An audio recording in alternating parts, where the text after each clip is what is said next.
if we can learn today in the merits of all those people who are ill, and specifically Julius Kringle. I don't know, he's not well. He's in hospital, and can learn in his merit. Please God, him Besoch Sha'ar Chalei Yisrael, and please God, everyone should be well, and we should be able to share simchas. It's a much nicer thing to have to worry about. Okay. The what I wanted to look at is that we've spoken about Korach, we've spoken about the Machtot, but there's a strange thing that happens, is that with having gone through this whole process of the earth opening up and the fire coming out of heaven, despite all of that, Hashem comes to Moshe and it says to Moshe, like the strange thing, Vaydaber Adonai el Moshe lemor, daber el bnei Israel, speak to bnei Israel, and what?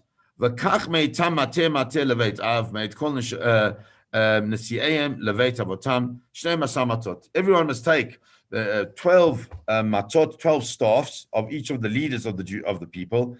Ish et shemo tichtov ala mateu, and they've got to write their name on the staff. And the staff of the tribe of Levi, that must have Aaron's name written on it. Because every tribe has its own, is going to have its own staff. And you must put them into the oil moed. And Hashem says, you know what? The person that I've chosen, his mateh will sprout. And in that way, I'm going to stop all the complaints. They're complaining. So, Vaydaber Moshe b'nei Israel, and Moshe speaks to b'nei Israel, and they do exactly that. Everyone brings their staff, and Aaron's staff was amongst the staff, and Moshe takes all these things and puts them into the Ohel Moed. And the next day, Moshe comes to the Ohel Moed, and the Torah says, so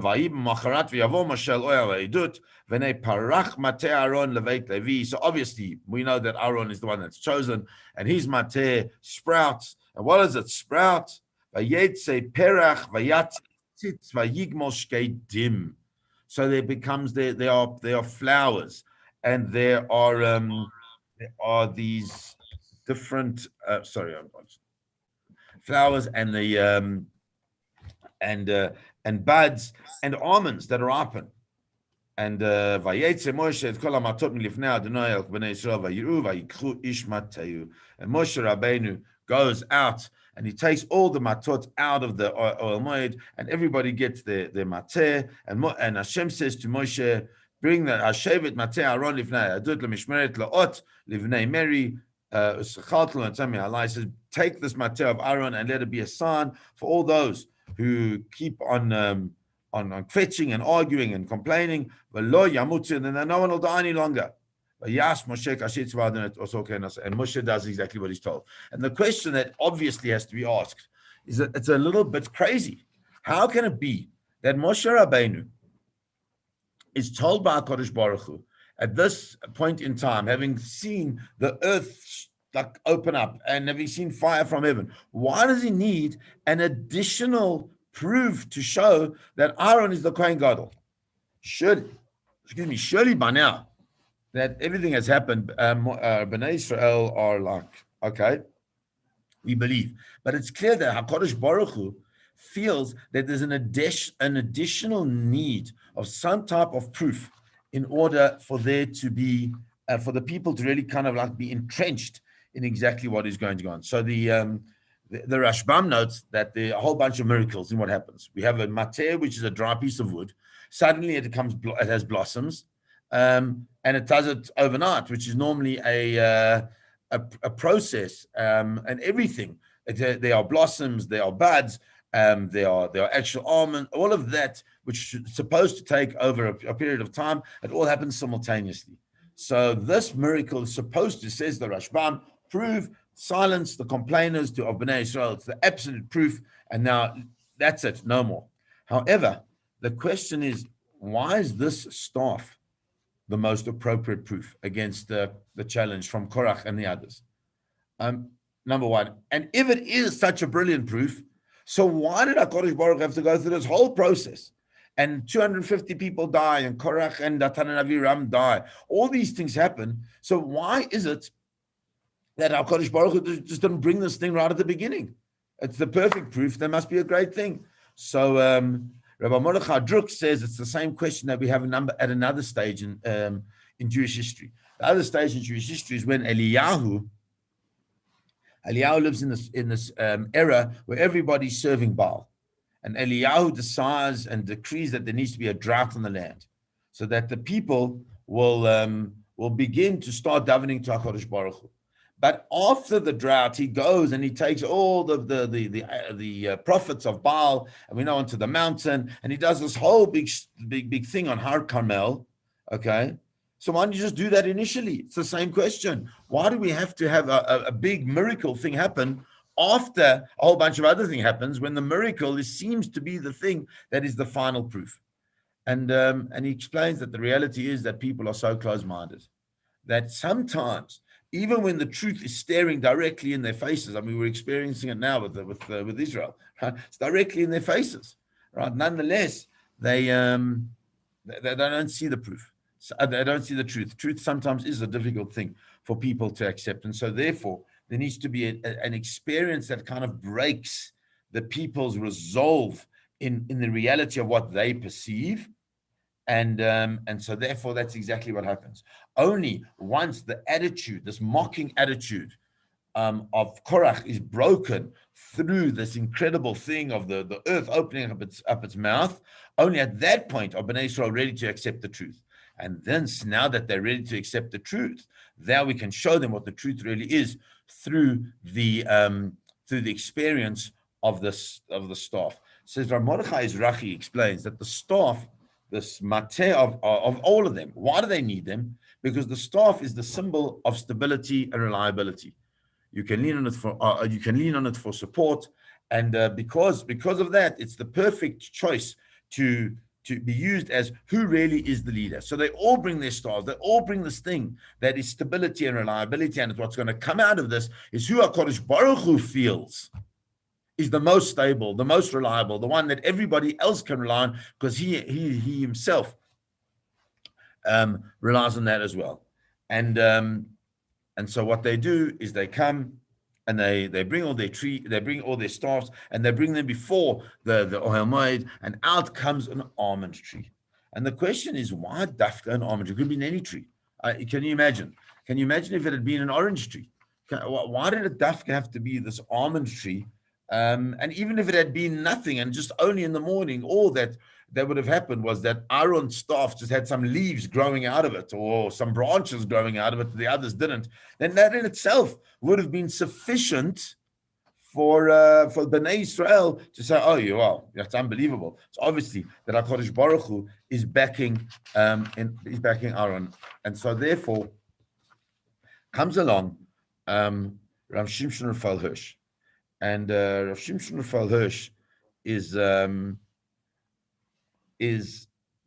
as usual, just so very erudite and really explains. And he says the following: are not all branches of fruit trees similar to one another? They all produce leaves, blossoms, and fruits. The same earth bears them all. The rainwater that waters them comes to all of them from the same source. The same wind blows through them all, and they thrive in the rays of the sun. So therefore, nevertheless, the almond tree is something different. What is its uniqueness, says Rav Hirsch? He says in Shkeidah, from which we have to get its name. The word Shkeidah means with zeal, with devotion, and with vigor, because it performs its duty and thereby precedes all its brother trees. This is Rav Shimshon Raphael Hirsch speaking. While they are all still making up their minds, right, whether what to do, what should they do, what shouldn't they do, the Shkeidah, the almond tree, is already done what it needs to do. It begins immediately with the goal. It begins with the blossom, which produces the fruit. The whole purpose of the blossom is to produce the fruit. For the sake of the fruit, it then produces its leaves. And towards the same goal, it prepares and directs all its sap. Now, is this not the perfect depiction of the spirit of Levi, by virtue of which the tribe of Levi merited to be representative of the Torah? Because the Bnei Levi are all the ones who always answered Mila Hashem Elai. Therefore, that is the spirit of the Bnei Levi. And what HaKadosh Baruch Hu wants to show in the making the staff turn into a shkedia tree, and it seems to imply that the wood that was used is not shkedia, it's something else, but the whole nature of that staff changes in order for it to become that which it needs to be to represent the house of Levi. And the house of Levi really is is us. We should be like the house of Levi, and that's why I think it's such an important story for us. We should be the ones that are ready to go to do with zeal, with devotion, and with vigor to do the will of HaKadosh Baruch Hu. And that's why Bnei Yisrael are confronted with this incredible miracle, not just any tree, but the tree of the symbol of zeal. We are told that Kohanim are Zerizim.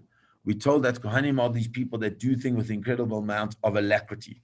And so that is exactly what this does. Rav Asher Weiss says that just as the almond tree has the external beauty of flowers and the internal substance of the fruit, so too when Aaron would wear the beautiful royal the beautiful garments of the Kohen Gadol, he himself never felt that he would be that he never felt in any way haughty. So because his inside and his outside were the same, and so therefore he was the absolute perfect person to become the man who's going to represent Bnei Israel in front of the Ribono Shel Olam. And so therefore we begin to understand, and there's so much more and so much more depth into this, but we can begin to understand that there is a need for Bnei Israel to see something that is beyond just that hectic, let's call it, miracle. It's a miracle that consolidates who the person is. It is this man Aaron who is the Kohen Gadol, who is the Levi, who acts with alacrity, who acts with zeal, who acts with vigor in everything that he does. And like the shkedia, which has beautiful flowers and has a beautiful internal system that is able to ensure that things grow in the way that they need to, so too Aaron, our Kohen Gadol, is the man chosen by Kodesh Baruch Hu to represent him in this world. And in that, I suppose we can take for us just a couple of lessons. And one of those lessons for sure is that we also need to work on not only on the externalities of our Avodas Hashem, but also on making sure that we feel that internally. And it's in that internal space.